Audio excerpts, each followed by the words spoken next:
Hey guys, welcome back to the channel. Today we'll be looking at a video from Chase Hughes, and it's on the Charlie Kirk's death, but he talks about how we shouldn't be programmed in a way where we're divided.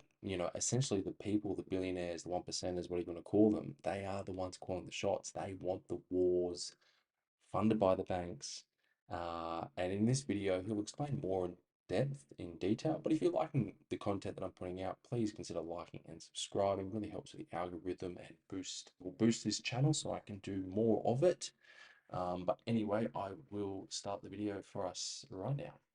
Percent of the time, poison. An idea that can't survive in the sunlight has to live in the shadows. And that is the death spiral that we are in if we don't stop this shit right now. So let's look at the other hand in this magic trick. Remember we talked about there's some misdirection going on here.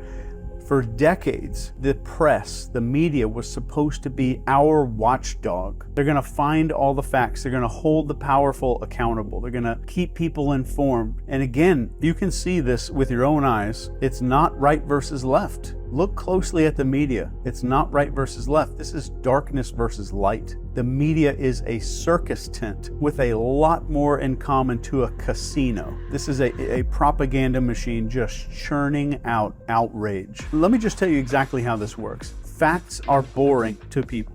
Outrage is more likely to sell. It's more likely to keep you looking at the screen. That's their metrics. That's what they get paid based off of. So instead of showing you some kind of reality, they're showing you this carefully curated nightmare reel of the absolute worst of the other side. They're not giving you the whole picture. They're giving you the most extreme clips that they can find because they know that you're going to watch. They know that you're going to get pissed off when you see it all, and you're going to come back for more tomorrow. In fact, to me, if I'm very honest, if something doesn't fit their narrative, it is completely ignored. But if a story can be kind of twisted into a blame game, then it is. So they're not showing you reality in any sense. They're showing you a story designed to keep you loyal to your tribe, addicted to whatever their version, twisted horror movie version of reality really is. And what's truly disgusting, what I am genuinely nauseated by. We tend to think, oh yeah, the media is trying to sell ads for some pharmaceutical stuff, and they're trying to sell some car commercial breaks and things like that. That's not it.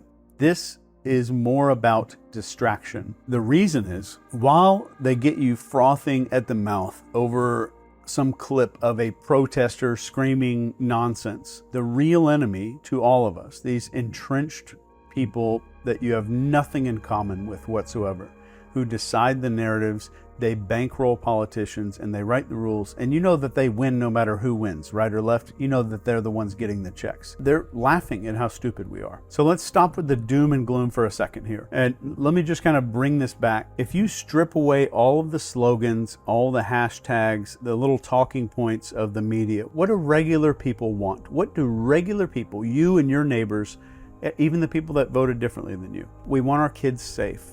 We want a roof that doesn't leak. We want food in the fridge. We want a job that doesn't crush our frickin' soul. And we want some goddamn honesty from the people who claim to represent you, to represent us. And guess what? That guy that you don't like with the bumper sticker down the street, he wants the same thing. The woman with the MAGA hat at the grocery store that you thought was an idiot, she wants the same thing. The mom who is too busy working 3 jobs to even care about politics, she wants the same thing too. But what do they not show you on TV? What is the one thing? It's that you have that much in common with the people who voted different than you. They will never show you that. They show you the screaming protester with the purple hair threatening to burn a bunch of stuff down. They show you this red-faced conspiracy guy spitting at the camera talking about crazy stuff. They show you the absolute fringe because fringe pisses you off. Fringe makes you hateful and angry. Fringe makes you think that the other half of the country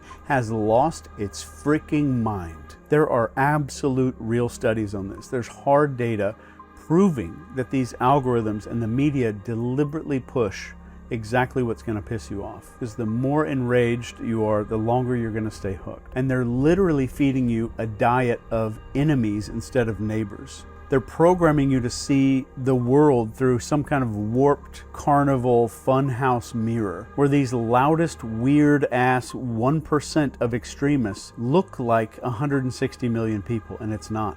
It is a lie. It is a lie. And if that's a lie, then let me say one thing that's true. And let me give you the truth here. You and that weird uncle that you argue with at Thanksgiving, you're not enemies. You're both being played. You're both being manipulated. And the second that you realize that, the second that you look across the aisle and see a fellow human being instead of some caricature cartoon, is the moment that the scam starts to collapse. And I think I know what you might be thinking here. So if it's not left versus right, then who the hell is pulling all these strings? Who benefits? So let me ask you, who benefits from you hating your neighbor? Because let's be honest, regular people don't profit from this chaos. Regular people don't, but someone does. And that someone is what I personally call the covert elite, because we have elite and then we have covert elite. And these aren't like a bunch of Looney Tunes cartoon villains in some underground lair. These are CEOs and mega donors to political campaigns. And you notice how they donate to both sides? These are political lifers, media conglomerates. These are the people who cash big ass checks no matter who wins the election. They operate on both sides of the aisle because the sides pay out. They don't care about your values. They don't care about your family or your future. They care about one thing, and that's control. And let me tell you, division is the cheapest, most effective tool ever invented for that. Look at how psyops are described in military doctrine. You identify your target audience, you feed them carefully selected information, and you push their emotion until their behavior changes. This isn't theory. That's written down in black and white. And it's the same exact playbook that's being used on you and me, my family, my parents, all of us. Except this time the battlefield isn't Afghanistan, it's not some country in the Middle East. It is your living room. It's your Twitter feed. It's your nightly news. It's right here where you're looking at my face, whatever device you're watching this on. This is the battlefield. This is why both parties, you're hearing them scream about each other nonstop, but they never really seem to touch the things that matter. And you ever notice how there's always money for war, but there's never money to fix our roads? You notice how billionaires always seem to fund both sides of the elections. And if you've ever noticed, if you take a good look, corruption is a bipartisan issue. That's not incompetence. So whatever it is for the elites, they need you locked in this tribal, us versus them, tribalistic warfare. Because if you ever woke up and you started to realize that you share more in common with the other side than a single millionaire donor on your own side, the entire game starts to collapse instantly. And I think if you realize this, you'd stop fighting each other. You'd start realizing that the right versus left is fake. And I think that purely terrifies them. So who knows how long this video is going to last on YouTube. But let me be crystal clear about one thing. The real enemy isn't your Democrat neighbor with the yard sign that pisses you off. It's not your Republican uncle who posts stupid memes on Facebook. The real enemy is entrenched power. And it's an entrenched power that thrives on one piece of fuel, and that fuel is chaos. The real enemy is those people who profit when you are divided and distracted, and most importantly, when you are dehumanizing your fellow Americans. This was never about left versus right. It was always about the people versus the powerful. So here's the starting point. It's just sanity, just plain everyday common sense sanity. And ask yourself, do you genuinely want political opponents murdered in the streets?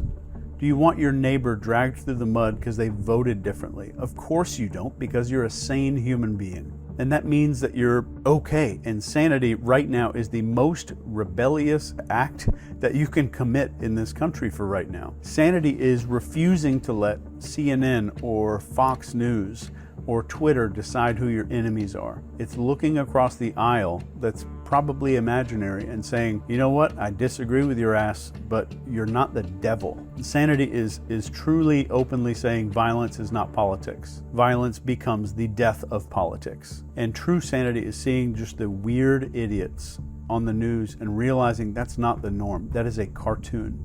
that's curated for you. And the second that you stop playing the outrage game and you refuse to cheer for blood, which I hope you didn't do, you're already breaking the spell if you're there. I genuinely believe in my heart that sanity is contagious. And when one person refuses to take the bait, the echo chamber starts cracking a little bit. 10 people refuse, it starts breaking open a little bit more. And let me be super clear here. When millions of people, if this were to happen, or were to refuse, the machine will collapse. I guarantee it. We don't need permission to stop being pawns on the board. The minute that you decide right now that you will not be programmed into hatred, then you have started to win. And that's the first step to being sane, and it starts with you. Mr. Charlie Kirk, his death was a mirror for all of us, and it's a mirror showing us how that we have fallen, because when we see murder being celebrated,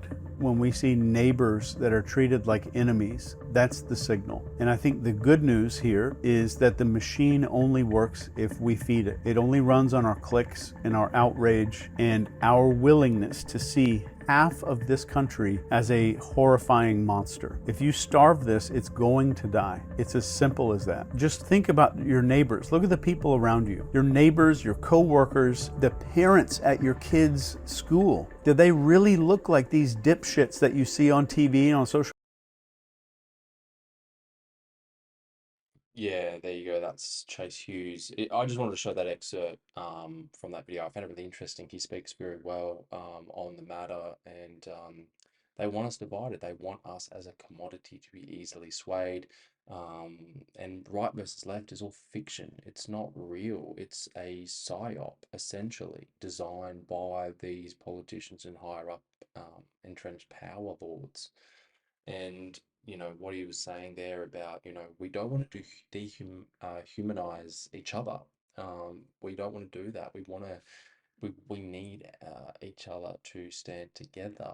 And when these issues do arise, it's just out of a playbook, a psyop playbook, to divide, to opinionate, to start civil unrest, because that's the most profitable thing to do, to divide us, to keep us against each other. But what do you guys reckon? Comment down below, like and subscribe. This is Chase Hughes, by the way. He's got heaps of good other videos on his channel. He's very well spoken, and I just wanted to share it with you guys. Until next time, I'll see you guys then.